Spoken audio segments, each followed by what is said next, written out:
Pode sentar, galera. Boa noite para você. Tudo bom? Boa noite.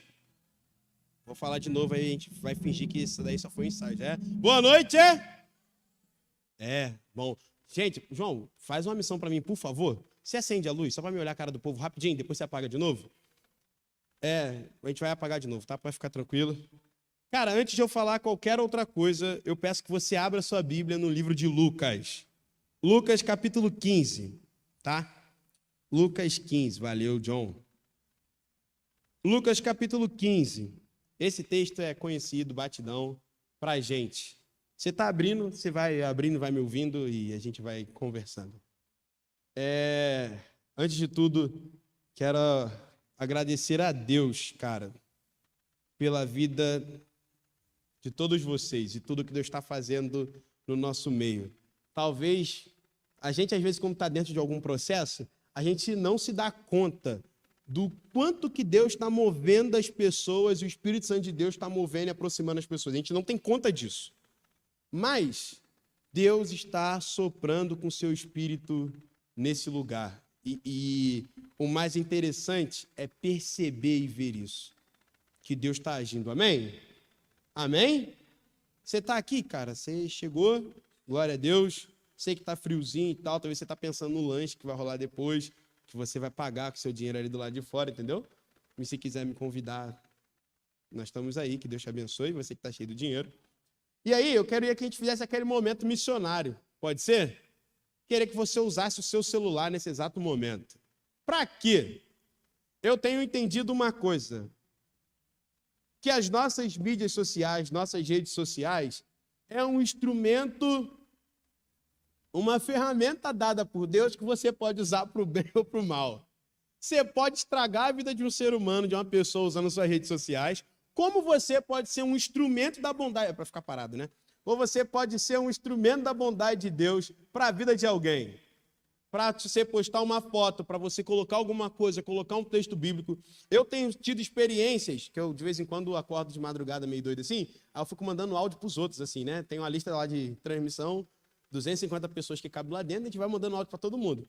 E aí as pessoas depois, algumas pessoas vão dizendo, né? Tipo assim, cara, obrigado pela sua palavra. Olha, era isso que eu estava precisando ouvir. Poxa, aquele texto que você falou mexeu muito com o meu coração. E isso só porque você compartilhou daquilo que você está cheio. Se as nossas redes sociais... tem um versículo bíblico que vai falar assim, a boca fala do que o coração está cheio, não é isso? Não é isso? Então, as suas redes, você posta nas suas redes daquilo que o seu coração está cheio. Se o teu coração está cheio de qualquer outra coisa, você vai postar qualquer outra coisa. Se ele está cheio de porcaria, você vai postar porcaria. Se ele está cheio de coisa boa, você vai postar o quê? Coisa o quê? Isso, coisa boa. Eu quero convidar você a fazer aquele momento missionário que é qual? Você tira uma foto. Não tem o negócio aí não, né? Daquela projeção da outra vez. Você tira uma foto, você vai marcar lá.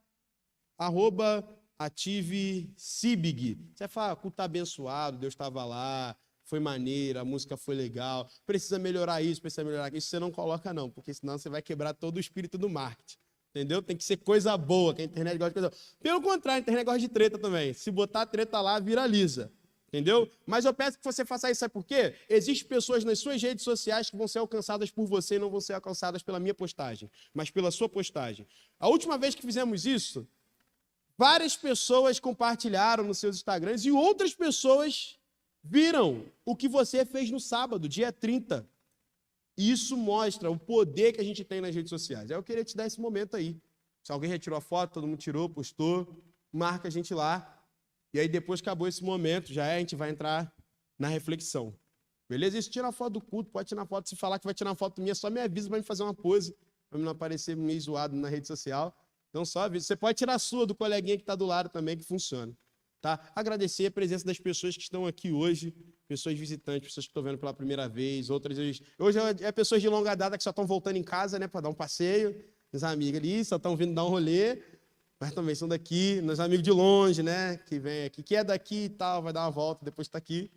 E é isso. A gente pode entrar no texto? Ok? A ideia da gente hoje é a seguinte. A nossa ideia é falar sobre o poder do Evangelho. Entre muitas coisas que poderiam ser ditas, Esse texto, ele sempre mexe comigo toda vez que eu leio. E quanto mais eu leio ele, mais eu sou impactado por aquilo que Jesus está querendo transmitir. E aí eu peço que você se localize junto comigo em Lucas capítulo 15, no verso 11. A parábola mais conhecida, contada, recontada, em tudo que você já viu lugar. Beleza? Eu não quero te contar nada novo. Talvez você vai ficar impactado com uma coisa ou outra. Mas não é uma novidade, uma coisa assim. E tal. A ideia é justamente que não seja. Porque é a antiga mensagem fazendo sentido hoje, trazendo propósito e revelação de Deus. Lucas, capítulo 15, a partir do verso 11. Como eu gosto de fazer a leitura, eu sou daquele cara que leio, paro, falo, volto no texto e falo, depois eu volto o versículo, aí tem hora que eu pulo os dois para frente, mas eu peço que você tenha espírito de humildade e tranquilidade. Irai-vos, mas não pequeis, entendeu? Você fica com raiva de mim, mas você respira fundo e acompanha, que no final, no nome de Jesus, vai dar certo. Amém? Então vamos lá, olha o que diz o texto. Continuou. Certo homem tinha 2 filhos.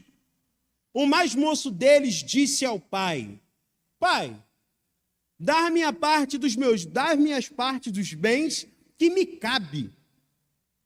E ele lhes deu e repartiu os haveres. Passados não muitos dias, o filho mais moço, ajuntando tudo que era seu, partiu para uma terra distante e lá dissipou todos os seus bens, vivendo dissolutamente. Depois de ter consumido tudo, sobreveio àquele país uma grande fome, e ele começou a passar necessidade. Então, ele se foi e se agregou a um dos cidadãos daquela cidade, e este o mandou para os seus campos a guardar porcos. Ali, desejava ele fartar-se das alfaborras que os porcos comiam, mas ninguém lhe dava nada. Então, caindo em si, disse: Quantos trabalhadores do meu pai têm pão com fartura, e eu aqui morro de fome? Levantar-me-ei e irei ter com meu pai, e lhe direi: Pai, eu pequei contra o céu e diante de ti. Eu não sou digno de ser chamado teu filho. Trata-me como um dos teus trabalhadores. E ele levantou-se e foi para o seu pai. Vinha ele ainda longe, quando seu pai o avistou e, compadecido dele, correndo, o abraçou e o beijou. E o filho lhe disse: Pai, eu pequei contra o céu e diante de ti, já não sou digno de ser chamado teu filho.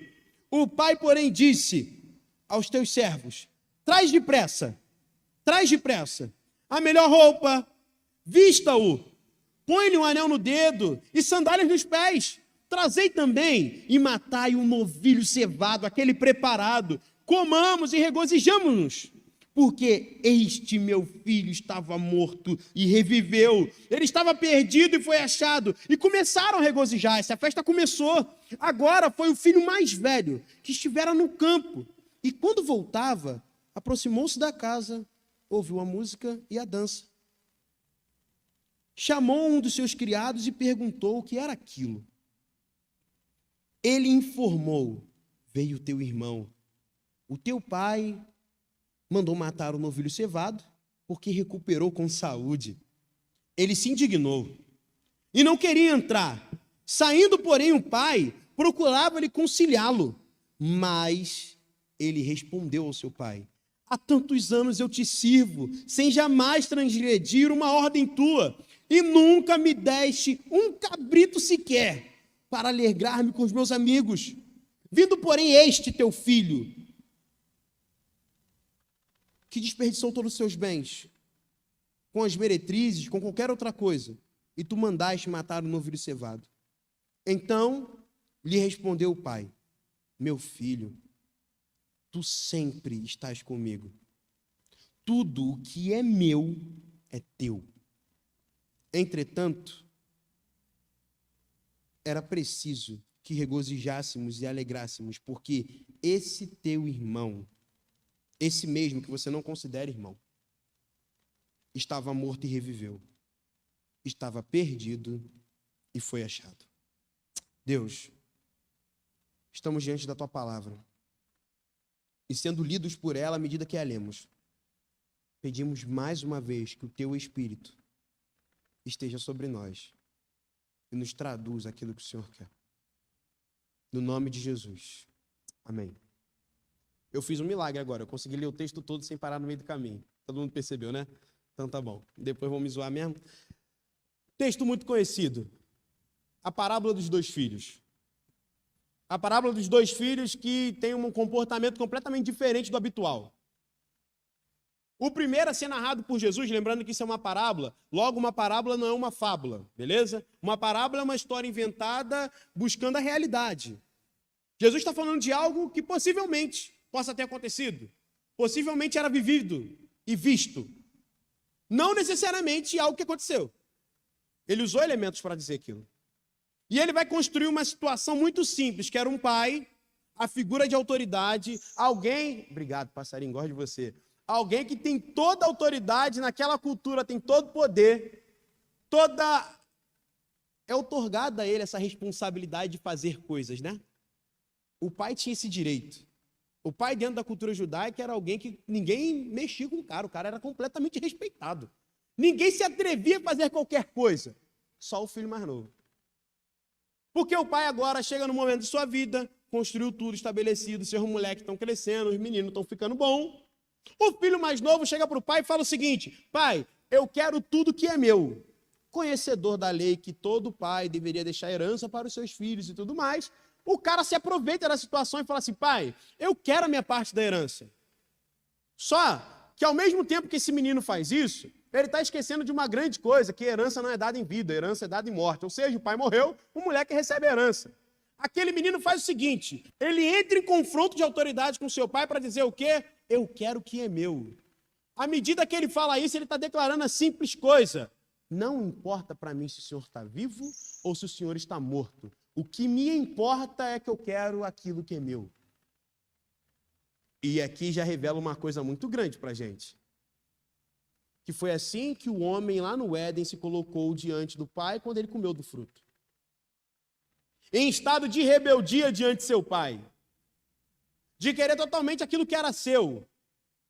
Ou melhor, era do pai e ele receberia por herança. E aí a pergunta que fico é: quantos de nós nos comportamos assim quando estamos diante de Deus, o nosso pai? Olhamos para eles e falamos para eles o seguinte: não me importa se o senhor é bom ou se é mau, me importa que eu quero aquilo que é meu, aquilo que o senhor diz que me prometeu. E esse cara está dizendo: Deus, pai, se o senhor morrer, para mim está valendo, se o senhor está vindo, para mim está valendo, eu quero curtir o seu grana, eu quero curtir o seu dinheiro. Ele entra em completo estágio de rebeldia. E aí o que acontece? Aquele pai tinha todo o direito. Jesus é perspicaz demais. Jesus, dentro daquela cultura, ele podia pegar aquele moleque dentro dessa história, porque a cultura incentivava isso. Qual era o ensinamento? Quando você tem um filho rebelde, a lei judaica falava para você pegar um menino, leva ele no meio da cidade, fala que o cara é rebelde, que não tem conserto, não tem jeito, e ele ia tomar as pedradas na cabeça até morrer como sinal de testemunha para todo mundo. Porque ele foi rebelde contra a autoridade, rebelde contra seu pai, então ele merecia a morte. E todos iriam ver como exemplo. Só que na parábola de Jesus, o escândalo começa aqui. Diante da afronta do filho, o pai não tem problema nenhum em repartir a parte da herança e exercer misericórdia com a vida do menino. Eu imagino os primeiros ouvintes daquilo, vendo Jesus falando, completamente assustados. Como um pai vai se sujeitar a essa fala? Como um pai, a figura de autoridade, o patriarca da família, que tem o direito de fazer o que quer, deixa um moleque desse abusado falar alguma coisa? Como você, diante de Deus, tem direito de falar algumas coisas que você não deveria? E Deus não te joga fora. E Deus age completamente com misericórdia sobre a sua vida e sobre a minha vida. É assim que esse pai faz. Se eu posso começar a tentar responder daquela pergunta que estava lá, ou pergunta não, a frase colocada falando sobre o poder do Evangelho, eu diria que uma das coisas para a gente falar desse poder é a misericórdia de Deus, que é a causa de não sermos consumidos. A misericórdia é Deus não dar a você o que você merece, o que eu mereço. Só que aqui tem um grande problema. Nós não se damos conta do que merecemos. A nossa justiça está aqui, ó. Aqui, ó. Nós nos relacionamos com as pessoas e sequer lembramos de quem somos. É muito fácil mandar alguém matar o outro e falar que tem que ser assim, tem que ser resolvido. Só é diferente quando você está na situação.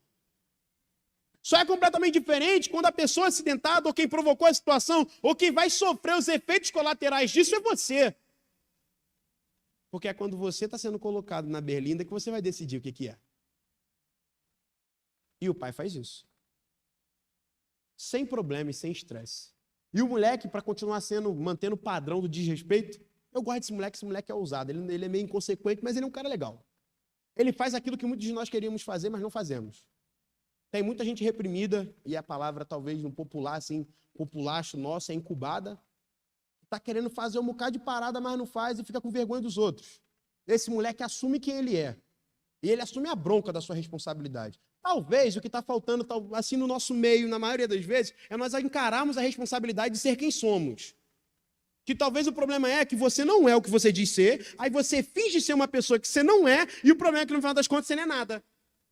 Se você pedir para repetir isso, eu não consigo. Já não lembro mais o que eu falei. Você finge ser uma coisa que você não é. E aí você acredita tanto nesse personagem que você criou, que você começa a vender esse personagem para os outros. E as pessoas também não acreditam em você, porque elas sabem que não é verdade. E você fica como um tolo, que fica contando uma história para si mesmo, fingindo que acredita. Ah, velho, pelo amor de Deus, no nome de Jesus, olha para o espelho e assume a tua bronca. Assume a tua responsa. Olha para o espelho, para você mesmo, e começa a falar assim, Deus, eu sou esse tipo de pessoa aqui, ó. Assume os seus desejos, as suas carências, o lixo que está dentro de você, porque é o lixo que é seu, é produzido por você. Esse moleque não tem problema em falar isso. Não só tem, como toma atitude. Olha o cara ousado. Porque ele agora, não passados muitos dias, espera 2 dias, deixou nem o corpo esfriar direito, ele mete o pé. E é bonito, não bonito no sentido de elogiar, tá? É bonito no sentido de provocar a próxima coisa que eu vou dizer. Senão o nego vai achar que eu estou falando que é interessante tudo que esse moleque está fazendo. É interessante pensar que o que ele faz? Ele vai para uma região distante. E por que distante? Por que longe do convívio? Imagine, se seu pai era dono, o pai dele poderia ser um cara rico, sim ou não? Fala aí, gente, vamos interagir. Sim ou não? Poderia ter muitas posses? Era o senhor reconhecido na sua cidade? Então ele se afastava do porquê? O simples fato de perceber a presença do pai à sua volta era um problema. Então ele se coloca à distância. Muito distante. Distante da referência. Se coloca no lugar mais profundo de distância, no lugar mais louco que ele pode ir. Ele se coloca longe, sabe por quê? Ele não quer ser reconhecido como filho daquele cara. Vamos supor que o nome dele é José? Ele não quer entrar no bar e quando ele vai beber, ele vai falar assim, ih, velho, aquele cara ali é o filho do Zé. Ele não quer saber disso.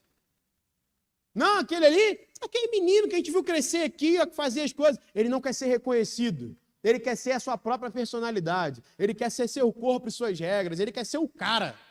Se bastar. E ele consegue fazer isso. Só que quando ele se distancia da presença do pai, o dinheiro acaba. A riqueza acaba. Quando eu li esse texto há anos atrás,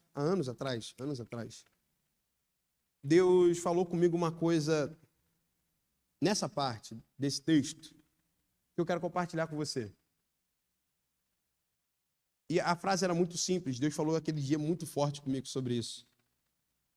Que o grande problema é que esse moleque perde tudo porque a riqueza do pai não é tudo. Porque tudo que ele consumia ou ele conquistou de riqueza, ele conquistou por causa do pai. Era a presença do pai que fazia diferença e não a riqueza que o pai tinha. Era, traduzindo isso para nós aqui, é Deus que faz a diferença da nossa vida e não as bênçãos que Deus nos dá. A bênção que Deus pode te dar, ela pode virar maldição para você. Quer ver? Você está orando para Deus te dar um carro. Show de bola. Deus te abençoa, na moral, pá, você tem um carro, daqui a pouco esse carro vira um problema na sua vida.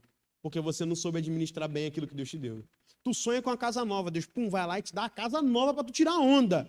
Aí você não sabe entender que você é apenas um mordomo daquilo que Deus te deu. Aí você estraga tudo aquilo que Ele te deu.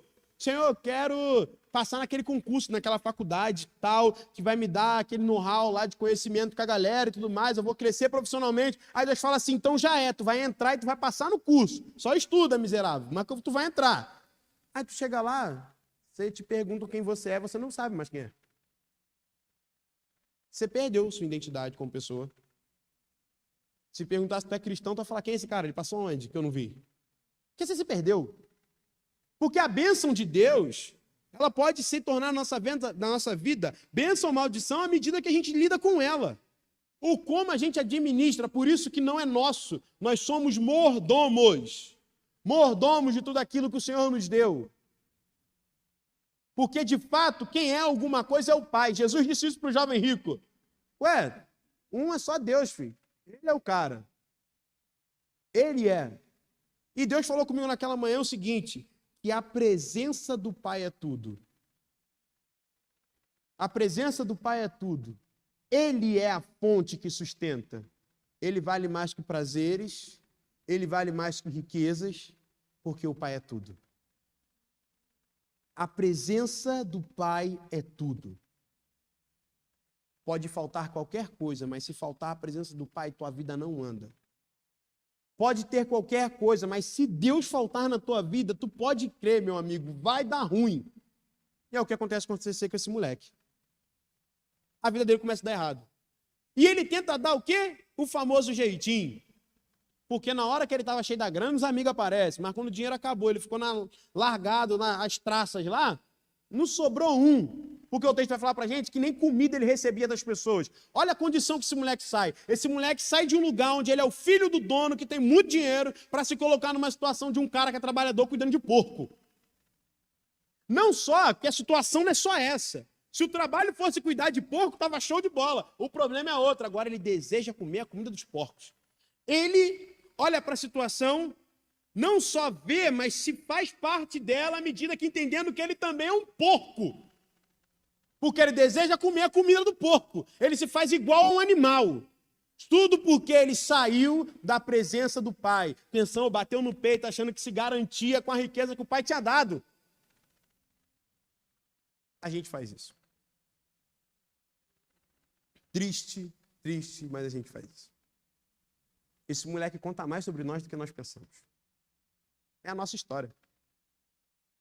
Nós achamos que quando está tudo tranquilo, nós achamos que estamos garantidos e podemos fazer o que quisermos. Só que a gente percebe que a gente precisa muito mais de Deus do que qualquer outra coisa. Porque se você ficar dependendo da força do teu braço, cara, tu pode acreditar que você vai ter prazo de validade. Agora, quando você começar a depender do Senhor, tu vai ver que tua vida vai andar. Opa, e tem uma coisa aqui, e é um adendo importante a ser aberto. Sua vida vai começar a andar não do jeito que você quer. Porque todas as coisas cooperam para o bem, não para o bom. Eu tenho frisado muito disso porque eu tenho provado disso. Deus vai tacar fogo na tua fantasia, meu amigo. Quem quer te preservar para ter uma vida boa é o capeta. Grave isso.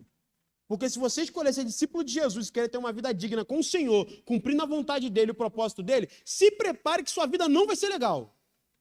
Do jeito que você espera. Sabe por quê? Primeira coisa, quando você tiver, lembra do exemplo do carro que eu falei, que Deus pode te abençoar com ele, amém?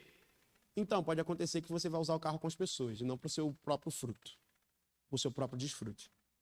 Pode acontecer que a casa que Deus te deu não vai ser uma casa para você, simplesmente, mas vai ser um lugar que Deus te deu para cuidar de pessoas.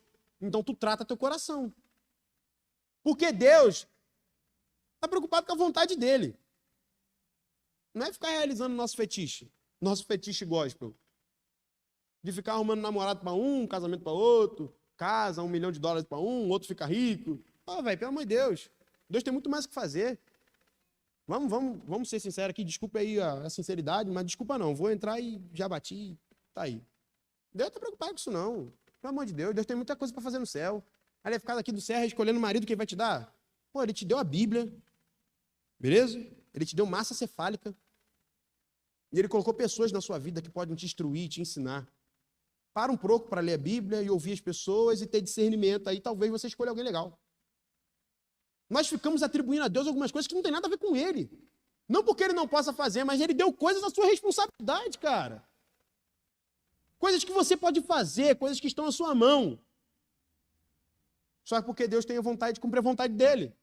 Talvez você está orando tanto por uma coisa bizarra. Olha como é que você é doido. Deus pode colocar alguém doente para cumprir a vontade dEle. Já parou para pensar nisso? Que Deus pode colocar no leito de hospital porque tem uma pessoa lá que vai precisar ser visitada por você. Ou talvez, isso é doido de dizer, mas é verdade. Você foi salvo por quem? Quem te salvou? Jesus. Beleza? Todo mundo concorda com isso, amém? Só que você foi salvo por Jesus. O que é que Jesus teve que fazer para te salvar? Ficar vivo, né? Só que não. E por que quando chega a nossa vez a gente fica com medo? Por que quando chega a nossa vez a gente treme na base? Deve ser porque a gente está amando a nossa vida demais. Deve ser porque que a gente se ama demais. E aí a gente não consegue ter a compreensão de que todo aquele que perde a sua vida, achá-la-á. O segredo de achar a vida está em perdê-la. O segredo de você ter vida é enquanto você se entrega. O segredo de você ter vida em Deus é quando você doa. O segredo de você ter Deus na vida e na sua vida ter Deus é quando você permite que o seu corpo seja partido, assim como o pão da ceia, e dado aos outros como comida para alimentar a outros. Quando você que diz aí um cara cristão que tem o fruto do Espírito, e aí pensa comigo, eu gosto desse exemplo demais. Se é um fruto do Espírito, quer dizer que se é um fruto, e o fruto só dá em quê? Árvore. Logo, se você é uma árvore, as pessoas querem consumir o teu fruto. Para a pessoa consumir o teu fruto, o que ela tem que fazer? Arrancar o fruto. Está treinada, Lana, estou ligado na tua. Ele tem que arrancar o fruto. Se ele arrancar o fruto, como é que você arranca fruto? Alguém aqui já catou goiaba na vida? Já fez, tacou pedra, pega lá a vassoura com a garrafa na ponta. Vocês sabem o que é isso, né, gente? Amém? Ou tem alguém perdido aqui? Eu sou tão velho assim mesmo? Não, obrigado, eu estou perdoado. Pega, cata a garrafa, você arranca. Porque o fruto você só tira para comer se ele for arrancado. E a pessoa se alimenta. Então, vamos trazer isso para nós? Você está falando que tu é fruto, Deus pode arrancar, mandar alguém arrancar o fruto de você. E como é que alguém vai arrancar? Tacando pedra, filho. Vai tomar uma garrafada. Vão te machucar. Porque na esperança de te machucar, eles vão comer daquilo que é bom. Porque quando eles te baterem, eles vão comer o fruto do amor. Da paciência, da longanimidade, da paz. Quando te ferir, eles vão ter, sabe o quê? Alegria. Porque eles vão ser transformados por Deus enquanto te ferem. Aí, de boa. Se for para ser outra coisa, vamos parar de pregar o evangelho, a gente desiste, volta para casa e vai fazer qualquer outra coisa que faz mais sentido. Só que esse moleque, se colocando numa situação animal de existência, ele se vê porco. Isso é bizarro. Ele se vê porco, desejando comida de porco. Acontece um movimento que é belo e que eu acho que a gente deveria praticar mais vezes na nossa vida. Verso 17, tu está com a Bíblia aberta? Me acompanha aí, só para tu não te dar sono, beleza? O verso 17 vai dizer o seguinte, quando ele se coloca naquela situação que ninguém dá nada, e agora ele se coloca como um animal mendigando de alguma coisa, ele vai dizer, o texto vai dizer, Jesus ele está contando uma história linda pra caramba. Ele vai se dar conta do seguinte, e caindo em si, ele ganhou o simancol, ele se ligou, caiu em si. Sabe qual é o nome disso? Autoanálise. Autoanálise. Esse cara começa a se analisar. Ele começa a ter a capacidade de olhar para a sua própria história, de tudo que ele construiu, e começa a olhar assim, ei, calma aí, olha lá. Não, tem alguma coisa errada. Apareceu um anjo para ele? Sim ou não? Ele abriu a Bíblia? Sim ou não? Ele só apenas percebeu sua própria consciência. Ele cai em si e volta e olha para trás tudo que ele fez, o caminho que ele percorreu. Ele se auto-reconhece em tudo que fez. E aí, porque ele começou a se reconhecer, fazendo uma autoanálise da sua própria vida, ele começa a se colocar em situações, cara, e falar assim, eu fiz uma coisa muito ruim. Sabe qual talvez o nosso maior problema? É falta de autoanálise. É a capacidade de chegar no fim do dia, botar a cabeça no travesseiro e falar assim, vamos lá, né? Retrospectiva do dia. Mano, eu fui um hipócrita naquele momento e eu fiz fofoca daquela pessoa, isso não rola. Ih, velho, eu falei aquilo que não devia ter falado. Ah, meu Deus do céu, eu fiz aquilo. Flertei. Dei cantada, dei sim. Agora tem que consertar essa bagaça. Já fez a besteira, a bomba foi solta, agora a gente segura a bomba e segue a vida e resolve. A gente não tem capacidade de autoanálise. Sabe por quê? A gente tem um pouco de medo. Um pouco, não, muito medo de se olhar no espelho. Muito medo de se olhar no espelho e ver a realidade que temos dentro de nós. Porque talvez, se você parar para se perceber, você vai ver um monstro que mora aí. Você vai ver um monstro que mora do lado de dentro. E o problema não é enxergar o monstro, cara. O problema é você olhar para o monstro, gostar do monstro, querer viver abraçado com o monstro. E deixar o monstro ganhar vida. O problema... E sabe, eu percebo que hoje, né, a gente tem muita literatura que fala sobre autoconhecimento. Pá, aí olha uma literatura que você está lá, que você consome, que é o coach, né, que você descobre quem você é e tudo mais. Só que vamos fazer uma coisa aqui. Viaja junto comigo aqui rapidinho. Você descobre quem você é, não é? Isso é extremamente importante. Amém? Você descobre quem você é. Você precisa. Quem é você, seu jeito, sua personalidade, seus trejeitos, seu comportamento, essa parada toda. Se reconheceu como pessoa. Se viu. Aí sabe o que Jesus manda você fazer? Pega essa pessoa que você sabe que é você e negue. O grande problema do coach, essa parada toda, é que eles vão até essa parte de você se autoconstruir e se auto-reconhecer. Só que quando você chega no Evangelho, o Evangelho dá um soco no teu estômago, porque ele fala para você assim, ótimo que você agora sabe quem você é, ótimo que você conhece tua potencialidade, ótimo que você conhece teus comportamentos, que você é uma pessoa top. Agora só Jesus manda para dizer para você que você deve negar você mesmo. Que agora tudo que você sabe, você vai reduzir isso a lixo, a nada, a fezes, e você vai viver para Jesus, e em Jesus você vai ser tudo que você precisa ser para você ser o melhor do que você pode ser em Jesus. Porque você só pode ser alguma coisa de bom se Jesus estiver em você. Se ele não estiver em você, esquece. Você é a melhor versão pior de você mesmo. É isso que você é. Porque só Jesus pode nos tornar pessoas dignas e boas da maneira que ele quer. Só Jesus pode trazer, de fato, uma vida que seja digna de ser vivida. Fora dele, você é uma pessoa legal. Você é a maldade da gente boa, como diz a música. Você é uma pessoa boa que faz coisa ruim. Só que falta Cristo em você. E no final, o que Deus vai procurar em você é se tem Cristo. Não é se tem você. Não é se tem você, não é se tem o Enoque, não é se tem a Lu, a Tayane, não é se tem o Arthur, é se tem Cristo no Arthur.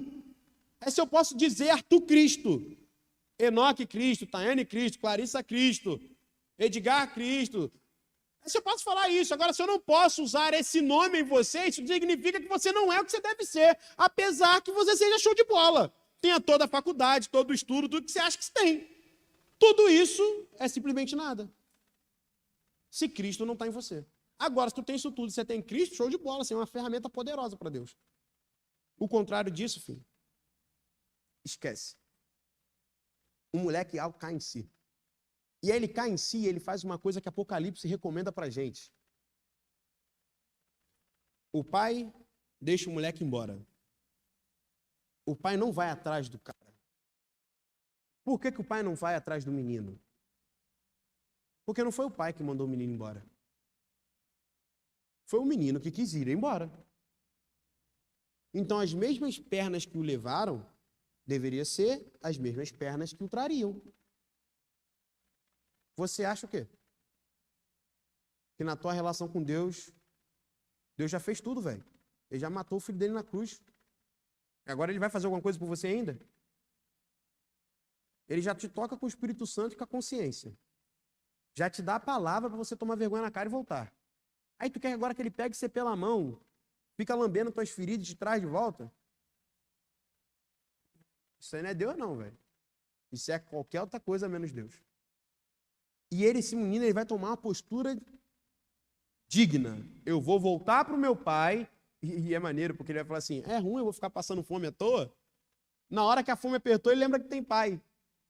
Revela muito a nossa consciência, né? Quando a nossa vida tá uma desgraceira, a gente lembra, rapaz, tem Deus, né? Vamos orar, porque Deus vai dar um jeito na moral, que as paradas vai dar certo, a vida vai começar a ir para frente, né? É só a gente lembrar que tem Deus que a gente corre para ele. O moleque volta. E ele faz o caminho de volta e fala assim, minha verdade é muito simples, pai, eu pequei, vacilei com o Senhor, eu pequei contra o céu, eu pequei contra o Senhor, eu não sou digno de ser chamado filho. Me façam um dos seus trabalhadores. Só que filho, velho, não é uma condição. Não é eu sou filho ou deixo de ser filho. Filho é filho, velho. Você é, acabou. Podem até olhar para você e falar assim, você não é filho. Não adianta. O seu modo de falar denuncia de onde você veio. Denuncia quem é seu pai, quem é sua mãe. Seu sangue fala isso de você. E o menino volta. Isso aqui é bom lembrar. Se Deus te marcou você, pode fugir, cara. Vai com Deus. Você não quer mais ficar com ele? Vai lá, tranquilo, resolve tua vida, véio. Faz o que você tiver que fazer. Só não esqueça de uma coisa, mano. Você foi marcado por ele. E se tu foi marcado por ele, independente do lugar que você esteja, você continua sendo filho dele. Independente do que você esteja fazendo, você continua sendo filho. Você pode se colocar em estado de rebeldia, sim. Mas mudar aquilo que você é, esquece. Que isso não vai acontecer. Não vai acontecer. E o menino volta para casa. Segundo a tradição vai dizer para a gente lá, que esse moleque ao voltar para casa, ele deveria apanhar para caraca, ele deveria ser apedrejado, ele deveria ser morto. É isso que ele deveria. Nada mais que justo, né? Vamos lá, vamos botar a nossa justiça em prática? Um cara que desonra o pai, vai embora, gasta tudo, não multiplica, ainda volta duro. Esse moleque precisa apanhar muito. Mas apanha só na cara. Como diz aí a galera do filme aí, só na cara não, para não estragar o velório. Mas tem que apanhar muito, mas muito mesmo. Bastante. Só que uma atitude acontece. E esse é um outro escândalo grande que o evangelho vai fazer. O texto vai falar para a gente, volta comigo aí na tua Bíblia, hein? Por favor. Verso 20. Sente o drama. Eu ainda estou com o tempo. Tá tranquilo. Verso 20. O menino está voltando. Obrigado. O menino está vindo. Está vindo. Com o discurso pronto. Ele tem um discurso pronto. Fala, pai, eu pequei, vacilei, peço perdão, só quero comer comida. Não quer ser filho, não quero nada. Olha o que diz o verso 20. O pai levantou-se, ou seja, ele estava sentado. Isso diz que ele estava numa posição de descanso. Ele levantou-se e foi para o seu pai. Vinha ele de longe e o pai avistou. Como é que você avista alguém? Provavelmente você está olhando para um lugar fixo e você está atento para alguma coisa. Beleza? Não estou inventando, está aqui. Só estou colocando as claras. O pai avistou por quê? O pai estava olhando para o caminho de onde o moleque foi embora. O pai avista o cara ainda longe. Vê um menino distante. Por que o pai está sentado vendo o moleque de longe? Percebe que Deus não entra em crise com essas coisas da gente? E aí faz todo sentido o que Jesus falou. Que as ovelhas reconhecem a voz do pastor. Quem é, irmão. Simples assim. Quem é, sabe que é. É revelado para ele que ele é. Ele estando aqui hoje, ele estando ali amanhã, ele estando em qualquer lugar. Ele sabe que é. Tranquilo, pode deixar ela participar do culto. Quem é. E o pai está sentado, tranquilão, está avistando, porque vai voltar. E o menino volta. Sabendo que tudo que poderia acontecer com ele, o pai o avista e o pai ainda tem um coração compadecido pelo filho. Essa é diferente do pai e o chefe. Se fosse o chefe aqui, primeira coisa que quer fazer, pega, manda prender, coloca na prisão, ele vai ser torturado, ele vai ter que pagar por tudo que ele me deve. O pai não, o pai fica compadecido, corre e abraça o cara e começa a beijar. Imagina o quanto aquele moleque fedia. Irmão, ele estava com um porco. Tu já passou perto de um chiqueiro? Teve um tempo atrás que a gente foi no centro de recuperação, faz muito tempo, e tinha um chiqueiro lá. Lembra, Daniel? O negócio era estreito, mano, passa perto. O cheiro era top de linha. O moleque não só fedia como, ele era o próprio chiqueiro em pessoa. Só que o pai não tem problema em abraçar esse cara e beijar. Só que na cultura vai dizer uma parada pra gente. Eu gosto de lembrar da cultura porque ela revela coisas importantes. Um senhor de idade naquela época não podia correr. Porque correr era um sinal de desonra à sua pessoa. Ele era um cara de classe chique, ele tinha que andar na beca. O cara levanta seu vestido e sai correndo. E abraça o cara. Todo mundo tinha todo o direito de bater naquele menino. E o pai abraça e fala assim, quem tocar no meu menino está tocando em mim. Quem tentar falar alguma coisa contra ele está falando comigo, porque eu sou um com ele. E o pai o beija. Cara, se você não compreende que Deus faz isso com você, é porque você ainda não compreendeu ele como pai. Porque essa é uma parte da história. Porque a outra parte da história é para aquele outro filho que estava perdido do lado de dentro. A diferença de um filho para o outro era muito simples. Um teve a coragem de olhar para a cara do pai e falar assim, eu estou metendo o pé e não se mete na minha vida. E volta o cão arrependido. O outro fica dentro de casa, mas é amargurado de coração. O outro está dentro de casa, está na presença do pai, mas não desfruta do pai que tem. É um filho chato, que implica com tudo e com todos. Não amadurece, não sabe ser quem é. Não sabe desfrutar da relação que tem. Que olha o que o pai fala para ele quando ele está no momento lá dando os mimimi, as crises dele. Meu filho, eu estou com você todo dia. O que é meu é teu, cara. Você podia pegar um novilho que você quisesse para comer com seus amigos a hora que você quisesse. Mas é um filho que vive dentro da casa do pai, mas tem mentalidade de escravo.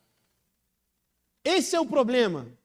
O filho que está na casa do pai vive com status de filho, mas não se entende como filho, logo ele se vê escravo. Aí sabe o que ele começa? Ele quer trabalhar desesperadamente, porque enquanto a festa está rolando na casa, o cara está no campo trabalhando. E provavelmente quando ele chegou e ouviu uma música, sabe qual era a murmuração? Que história é essa? Está todo mundo curtindo e eu estou aqui ralando.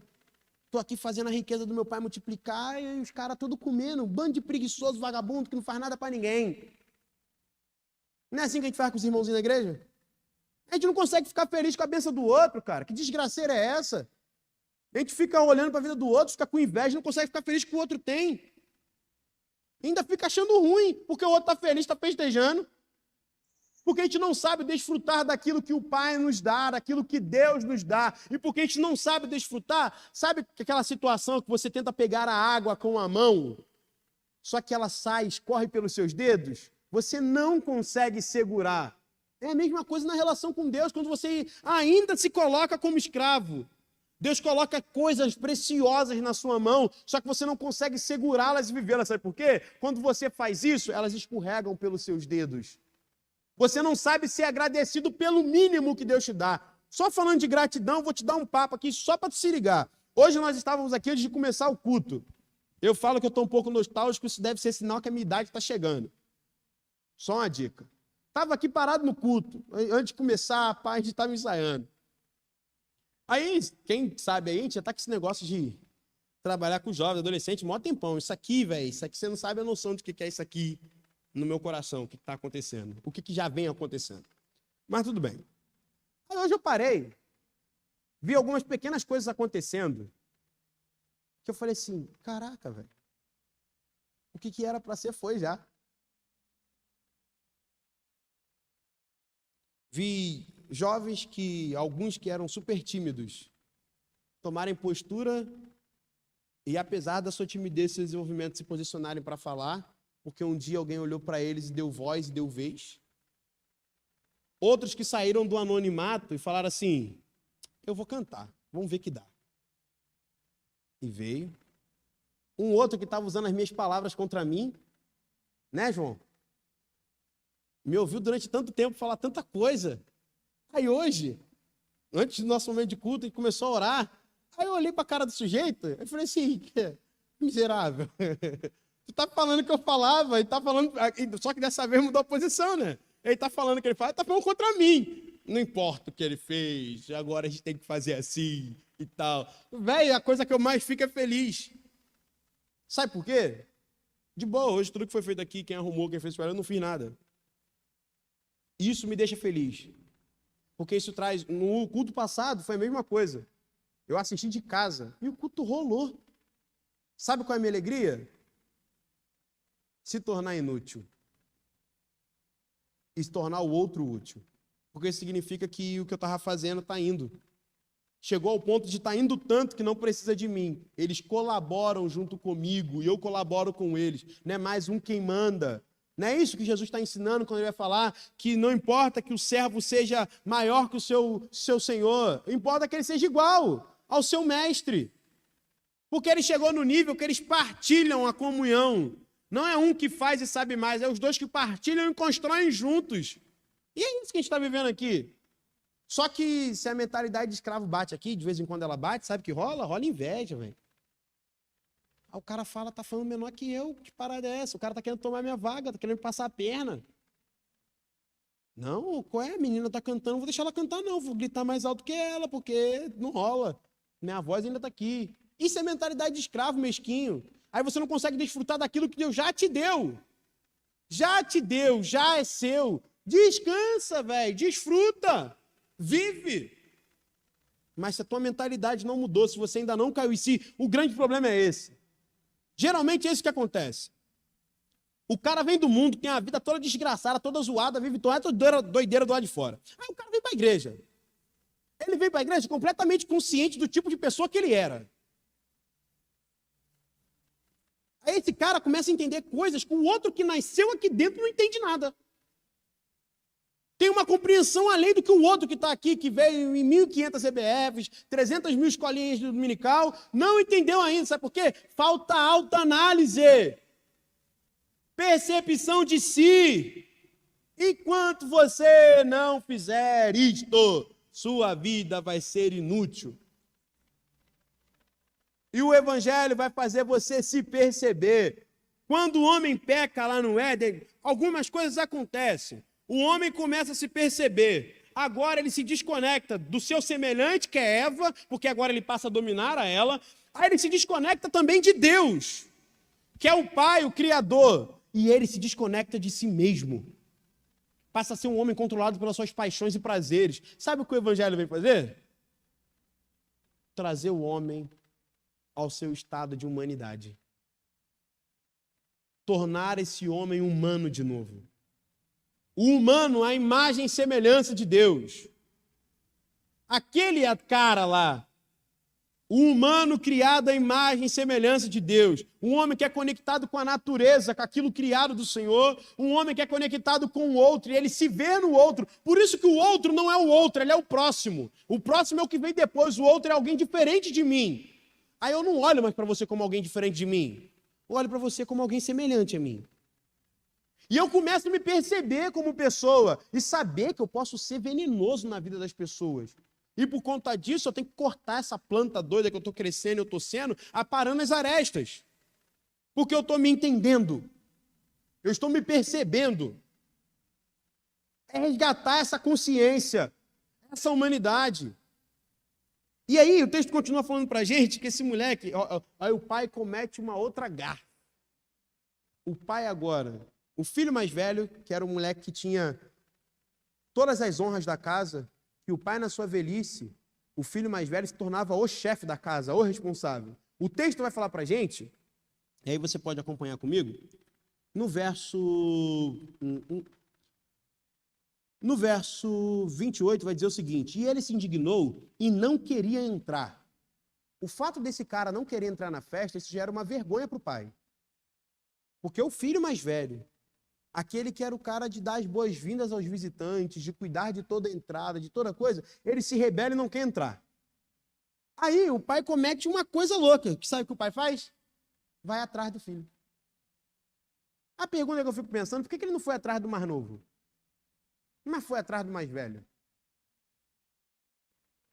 Porque situações diferentes vai pedir de Deus medidas diferentes.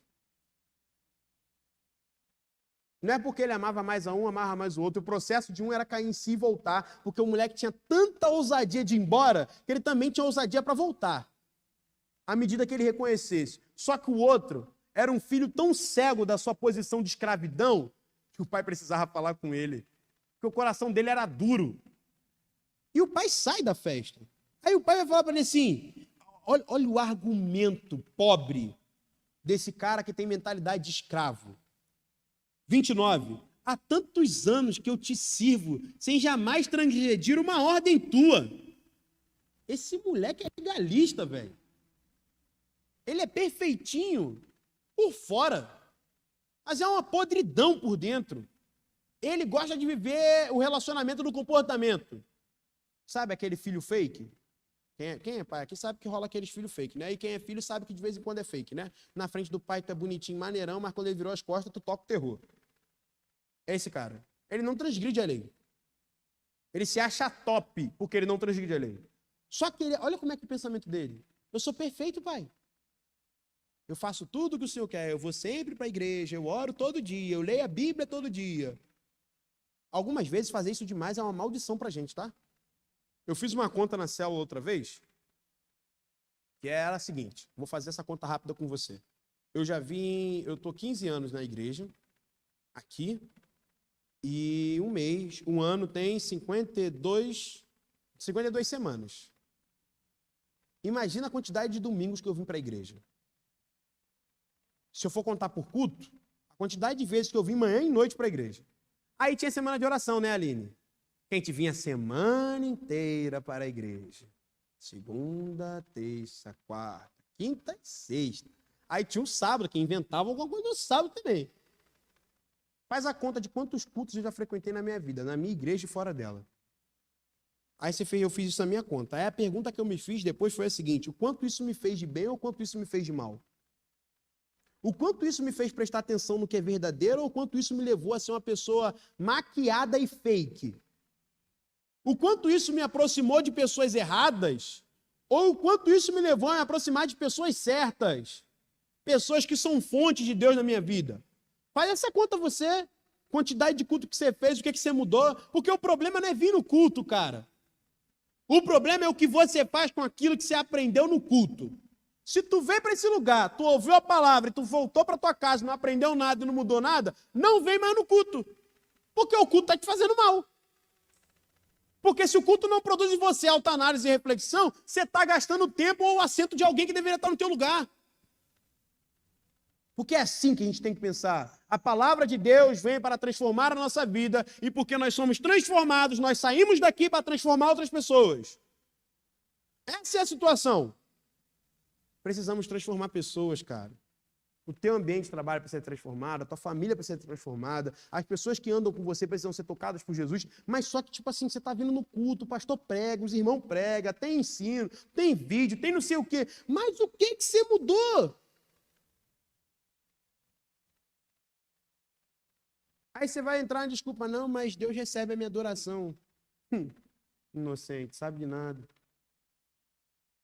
Porque se tua vida não tem postura e ela não muda, não rola. Talvez serão esses que ele vai olhar e falar assim, apartai-vos de mim, maldito, que eu não vos conheço. Não conhece, Senhor, mas no teu nome eu preguei, profetizei, fiz várias paradas maneiras, e o Senhor nem falou comigo. Ele fala assim, poxa, pelo amor de Deus, tu teve 15 horas de adoração, tu ouviu 50 sermões de 30 minutos, tinha semana de oração, tinha irmã do coque, tinha isso tudo, velho, e não deu jeito na tua vida? Nem mudou. Porque não adianta mais. Tu é tão cabeçudo, tão endurecido de coração que não dá mais para falar com você. É esse cara. E esse cara ele tem a grande sensação de fazer o quê? Eu só queria um cabrito para comer com meus amigos. Ainda inveja que é dos outros.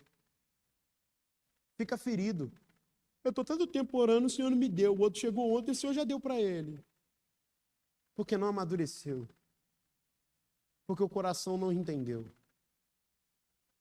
E aí, eu falei para você que o Evangelho te dá o Deus da misericórdia, te dá autoanálise. Mas, em suma, ele fala sobre uma coisa. Porque o texto que a gente acabou de ler e de conversar e de falar aqui, começa com uma palavra, que é a seguinte no verso 11. Continuou. Isso significa que Jesus estava contando uma história que não era para ser entendida sozinha. Ele continuou a dizer o que ele estava dizendo antes. Ele continuou dizendo algo que ele já havia dito de outras formas. E aí, primeiro, o grande problema está lá. Os publicanos e pecadores se aproximam para ouvir Jesus com o coração compadecido e aberto. Mas os fariseus não conseguem ouvir Jesus e ainda ficam dizendo assim: esse recebe pecadores e come com eles. Porque o poder do evangelho, sabe onde está? Nesse Deus que é escandaloso. Deus é escandaloso. Escandaloso porque ele não está preocupado com a sua métrica ou a caixinha que você inventou para chamar de Deus. Ele tem compromisso com ele. Por isso que ele aparece nos lugares mais inusitados. Já parou para pensar? Estavam todos os homens no templo falando da lei e tudo mais. Aí quando Deus quis revelar o seu filho ao mundo, sabe onde ele foi? Ele foi no deserto chamar um cara chamado João Batista. Ele não foi no templo, ele foi no deserto. Sabe por quê? Havia mais sinceridade num homem que vivia solitário no deserto do que naqueles que viviam no templo. Havia mais possibilidade de uma pedra clamar do que aqueles que diziam que conheciam toda a verdade. Preste atenção nisso, mais possibilidades das pessoas de fora da igreja, que estão fora de todo esse conhecimento de Deus, revelarem muito mais Jesus com amor e justiça do que cada um de nós. Enquanto nós estamos gritando que existem movimentos que não são de Deus, provavelmente esses movimentos são a nossa grande vergonha, porque são pessoas que, apesar de distantes de Deus, estão revelando Deus com muito mais seriedade do que todos nós, que estamos vindo ao culto e carregamos a Bíblia. Talvez é um movimento social que está lutando muito mais pela justiça e pelo pobre do que a gente, que está muito mais falando do amor do que nós estamos falando, que é muito mais misericordioso do que a gente exerce misericórdia, e a gente está taxando eles como qualquer outra coisa, mas nós não estamos prestando atenção que eles são profetas que Deus está levantando para nos acusar por aquilo que estamos nos omitindo. Mas não é sobre isso. Agora, ele continuou. E ele continuou a dizer o quê? A parábola da ovelha perdida. Que o final dela vai dizer o seguinte. Verso 6 do capítulo 15. E indo para casa, reuniu-se com os amigos e vizinhos e disse: alegrai-se comigo, porque a ovelha estava perdida e eu achei. Eram 100 ovelhas, 99, uma se perdeu, ele deixa as 99 com alguém em algum lugar e ele vai desesperado catar a ovelha que se perdeu. E quando ele volta, ela está machucada, ela está ferida, ele bota elas nos ombros. E sabe qual é um negócio maneiro que o pastor faz? O pastor, quando ele vai na ovelha, a ovelha é meio rebelde, sabe o que ele faz? Ele quebra as patas da ovelha. Ele quebra as pernas da ovelha, sabe para quê? Para ele evitar resistência. E ele faz todo o curativo para ela ficar boazinha, ficar bonitinha de novo e botar ela no meio da galera lá, para ela ficar bem. E ele faz festa porque ele conseguiu uma. Mas ele não vai cuidar das 99? Claro que ele cuida das 99. Mas ele vai dizer que haverá mais júbilo no céu para um pecador que se arrepende do que os 99 justos que não necessitam de arrependimento. Ou melhor, que acham que não precisam de arrependimento.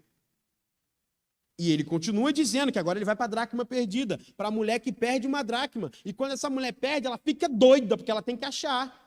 E quando ela acha, ela faz o quê? Chama as amigas e vai fazer a resenha, vai bater papo. Menina, eu achei o negócio. Baguncei a casa toda, varri, tirei o móvel do lugar, mas achei a bendita da moeda. E ele que vai dizer no verso 10, e eu vos afirmo de igual modo, há júbilo diante dos anjos de Deus por um pecador que se arrepende. Jesus continua dizendo, no final do capítulo 15, no verso 31 e no verso 32, a história muda, mas o enredo é o mesmo, a essência é a mesma. Então lhes respondeu o pai, meu filho, tu sempre estás comigo e tudo que é meu é teu. Entretanto, era preciso que regozijássemos e se alegrássemos, porque esse teu irmão, esse que você não gosta, esse que você falou que é o chatão, que é um vacilão, esse teu irmão estava morto e reviveu. Estava perdido e foi achado. Esse é o poder do Evangelho, de trazer à vida quem estava morto, de achar aquele que se perdeu. É disso que o Evangelho fala. E quando o Senhor Jesus te convoca para ser participante do Evangelho, ele te convoca para você ser mais um agente que vai causar festa no céu. Alguém que vai comunicar aos seus irmãos que eles têm um pai. Vai comunicar aos seus irmãos que o pai os perdoa. Porque pensa comigo, e eu termino por aqui, de verdade. Pode até vir tocar para mim não inventar mais nada. E eu termino por aqui.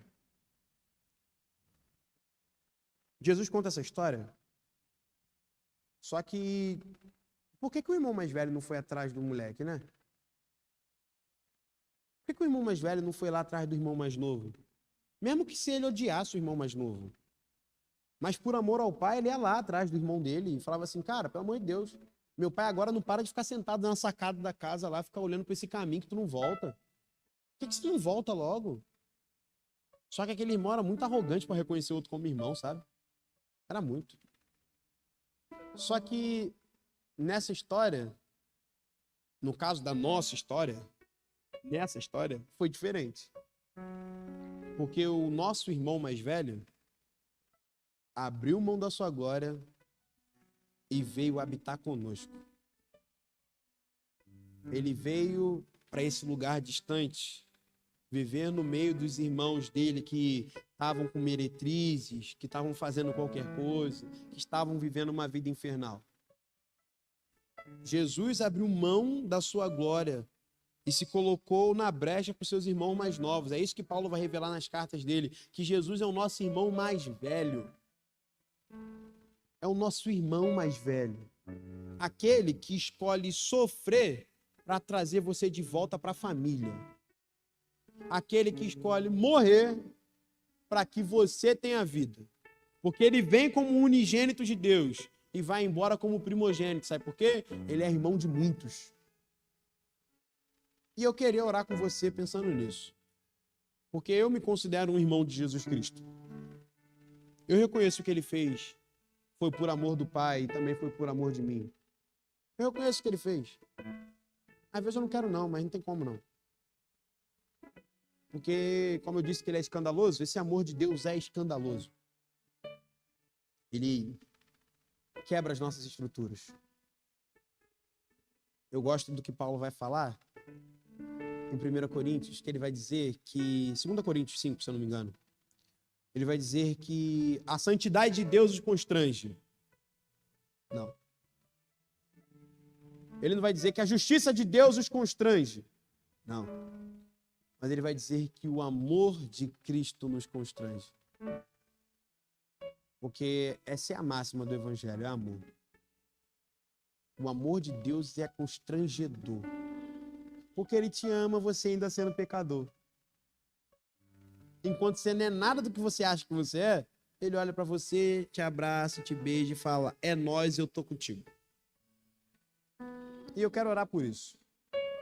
Não sei como tu chegou aqui, eu não sei quem está assistindo a gente em casa, como você está na sua casa ouvindo isso. Eu não sei você que depois vai ouvir isso, como você vai ouvir isso, mas você tem que lembrar que Jesus te ama.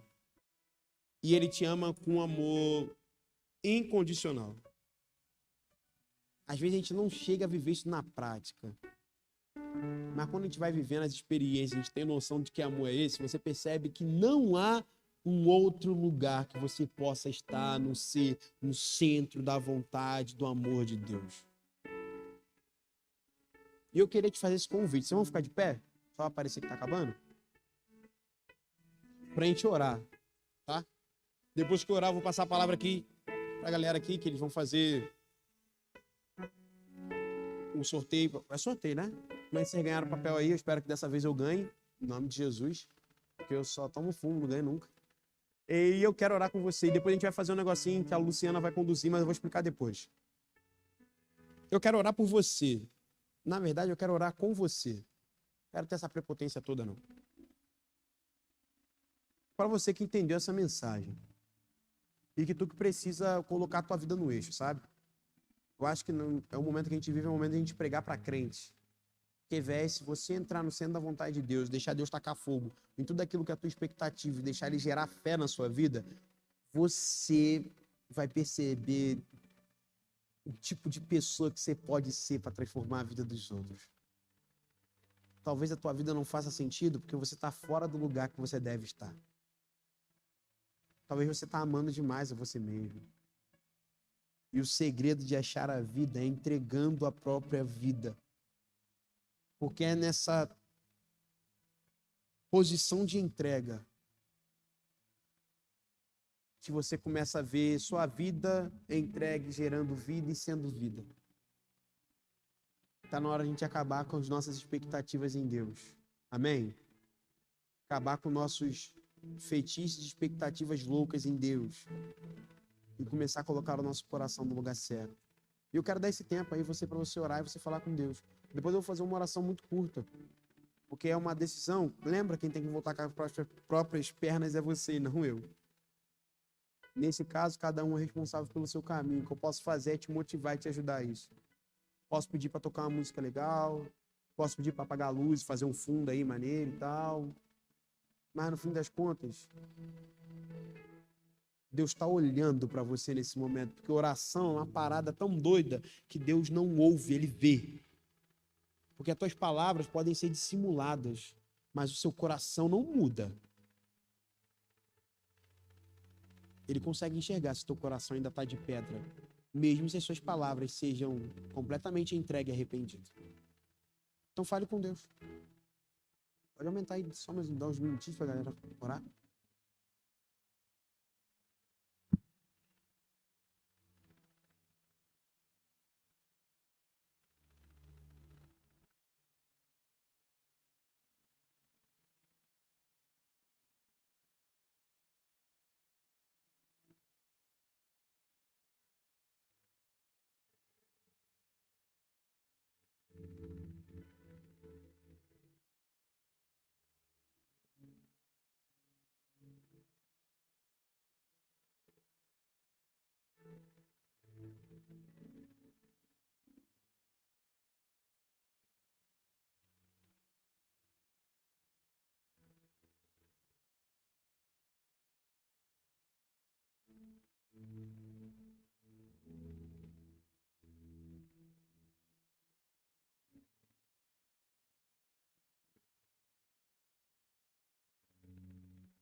Senhor Deus, estamos aqui todos juntos, falando com o Senhor, rogando pela tua misericórdia, Pai. Tanta coisa que precisamos fazer, precisamos mudar. Que isso não seja apenas fruto da nossa expectativa, Senhor. Mas que nós comecemos a tomar passos práticos em direção a essa mudança.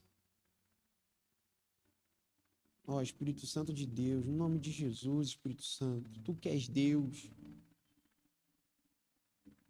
trabalhe na nossa consciência, no nosso coração.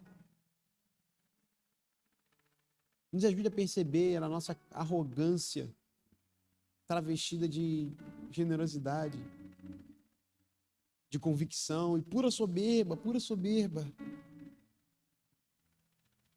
Às vezes estamos nos comportando fortes demais, como se parecêssemos fortes ou como se fôssemos fortes. Mas somos fracos, estamos cegos, estamos nus. E o Senhor nos aconselha a comprarmos de Ti vestes novas, colírio para os olhos, sandálias. Nós geramos tantas expectativas, tantos planos, tantos sonhos, e sequer esquecemos do Senhor nisso tudo. Porque nos amamos demais. Amamos demais aquilo que somos. Amamos demais as nossas expectativas, aquilo que vamos nos tornar. Nós amamos demais essas coisas. Amamos demais. E muitas das vezes pouco importa o que o Senhor acha, o que o Senhor quer. Pouco importa. Não interessa. Mas o Senhor tem um amor enorme por nós. Obrigado por esse amor que nos constrange. Por esse amor que nos pega de jeito. Por esse amor que todo tempo nos lembra que nós não merecemos nada. Não é comprando, não é com preço, é porque o Senhor quer, é deliberado. Nós simplesmente respondemos esse amor que é expresso por Ti. Esse amor que é um caso antigo, antigo, antigo. Nos ajude a responder a esse caso antigo de amor que o Senhor tem conosco, Deus. Que a todo tempo, ao nosso erro, as coisas erradas que fazemos, o Senhor continua a nos amar, nos corrige porque nos ama, nos exorta porque ama. Nos ajuda a responder, Deus, o Teu amor. Não à altura, porque não dá a responder na mesma altura. Mas ajuda simplesmente a entregar o trapo de imundícia que somos e que temos. O lixo que é a nossa vida. Pedindo que o Senhor limpe a bagunça. Pedindo que o Senhor mude o nosso caráter, nossa personalidade. Que o Senhor nos torne saudáveis. Dignos da Tua habitação. Habilitados para a boa obra, para o Teu serviço. Deus, que no nome de Jesus, todo espírito de orfandade caia por terra, Senhor. Vivemos uma geração de órfãos e viúvas. De filhos órfãos de pais vivos e presentes, ou melhor, ausentes enquanto estão de corpo presente. Ensina essa galera, essa garotada que eles têm um pai. Porque pode um pai ou uma mãe esquecer do filho, de quem diz que ama.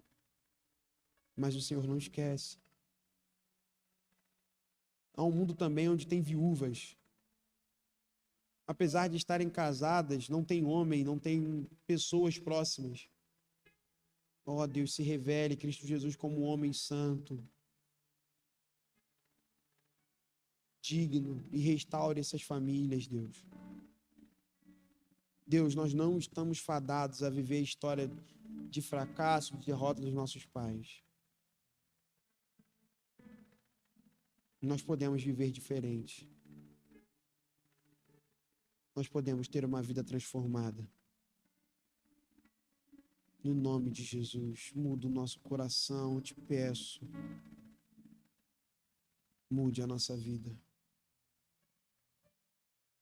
No nome de Jesus. Amém.